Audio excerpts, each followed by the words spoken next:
जब हम आसमान और सितारों की बात करते हैं तो हमें गैलीलियो और दूरबीन याद आती है। लेकिन एक सवाल है, जब दूरबीन थी ही नहीं तब इंसान को कैसे पता चला कि ग्रह कैसे चलते हैं, ग्रहण कब लगेगा और साल कितने दिन का होता है। आज हम उन्हीं लोगों की बात करेंगे जिनको इतिहास ने भुला दिया। अस्सलाम वालेकुम नाजरीन। इस्लाम ने इल्म को बहुत ऊंचा दर्जा दिया है। कुरान में बार बार कहा गया, आसमान और जमीन पर गौर करो। इसी सोच के साथ मुसलमान विद्वानों ने सिर्फ किताबें नहीं पढ़ी बल्कि आसमान को भी पढ़ा और यहीं से शुरू हुआ इस्लाम खगोल विज्ञान का सुनहरा दौर। उस जमाने में दूरबीन नहीं थी, लेकिन लोगों के पास तेज दिमाग, मजबूत गणित और बहुत सब्र था। उन्होंने ऐसे औजार बनाए जिनसे सितारों और ग्रहों को नग्न आंखों से देखा और नापा जाता था। अब एस्ट्रोलेब यानी समय और दिशा जानने के लिए, क्वाड्रेट ग्रहों की ऊंचाई मापने के लिए, इनसे की गई गणनाएं आज भी काफी सही मानी जाती है। आज हम ऑब्जर्वेटरी को मॉडर्न मानते हैं,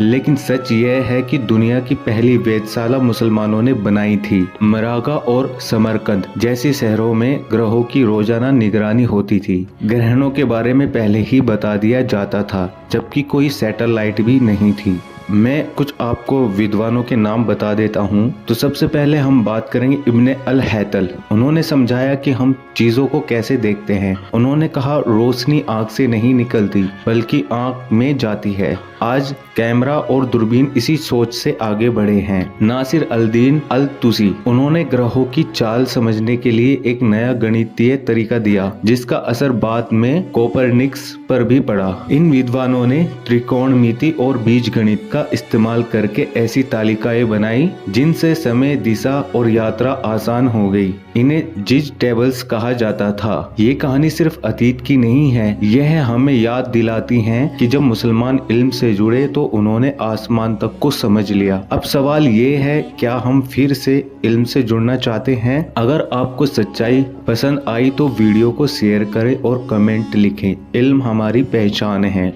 मिलते हैं फिर किसी नई वीडियो के साथ। तब तक के लिए हमारे चैनल को सब्सक्राइब भी कर दें।